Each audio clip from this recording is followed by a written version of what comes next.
અમદાવાદ સહિત રાજ્યના અનેક વિસ્તારોમાં વરસાદે વિરામ લેતા ખેડૂતોની ચિંતા દિવસે ને દિવસે વધી રહી છે।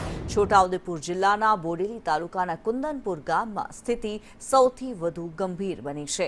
જિલ્લાના સૌથી મોટા ગણાતા સિંચાઈ તળાવમાં પાણીનું એક ટીપું પણ બાકી નથી, જેને કારણે આશરે 20 ગામોના ખેડૂતો મુશ્કેલીમાં મુકાયા છે। વરસાદની આશાએ કરાયેલું વાવેતર હવે સુકાઈ જવાની ભીતિ સેવાઈ રહી છે। બીજી તરફ ગામથી માત્ર 2.5 કિલોમીટરના અંતરે નર્મદાની મુખ્ય કેનાલમાંથી લાખો લીટર પાણી પસાર થઈ રહ્યું છે, છતાં સ્થાનિક ખેડૂતોને તેનો લાભ મળતો નથી। ખેડૂતોની માંગ છે કે કુંદનપુરના તળાવમાં નર્મદાનું પાણી છોડવામાં આવે, જેથી ઊભો પાક બચી શકે અને ફરી વાવેતરનો આર્થિક બોજ ટાળી શકાય। હાલ બોર કુવામાં પણ પાણીનો અભાવ છે અને ખેડૂતો આશાભરી નજરે આકાશ તરફ જોઈ રહ્યા છે।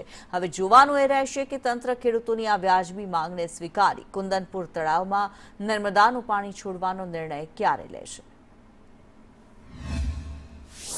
છોટાઉદેપુર જિલ્લાનું મોટું તળાવ છે।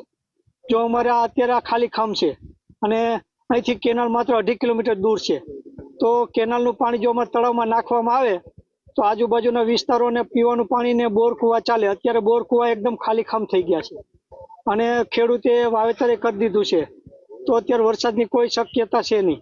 તો જો બિયારણ અમારું બધું ફેલ જાય એમ છે, એક બે વખત વાગ્યું તો ત્રીજી વખત કેવી રીતના અમે બિયારણ લેવાની ખેડૂતની તાકાત જ નથી।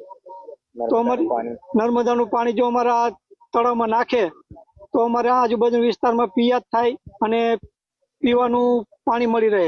અને બિલકુલ પાણી ન હોવાથી અમારે ખેડૂતો વાવેતર કરીને તૈયાર કરેલ છે અને વરસાદના અભાવે બિયારણ ફેલ ગયેલ છે અને તો તાત્કાલિક કેનલમાંથી પાણી અમારે 3 કિલોમીટર દૂર આવેલ તળાવમાં નાખે તો અમને કંઈક રાહત રહે અને આજુબાજુના ગામો અને અમારા ગામમાં કૂવા બોરમાં થોડું પાણી આવે તો અમારે પીવાને લાયક થાય અને સિંચાઈમાં થોડું કામ લાગે।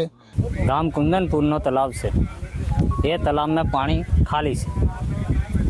એ ખાલી તળાવના માટે આ પાણીની સગવડ કરવા જેવી છે। 100 એકરનો તળાવ છે। 2-2.5 મહિના થઈ જાય, ઉત્તરાયણ પછી તો ખાલી થઈ જાય। થોડું હતું ખાડામાં, એ તો આ પીવા લાયક નહીં આવે અને કોઈ ઢોરને બી પીવા લાયક નહીં પાણી, તો ખાલી રગડો। લોકોને બહુ જ તકલીફ છે।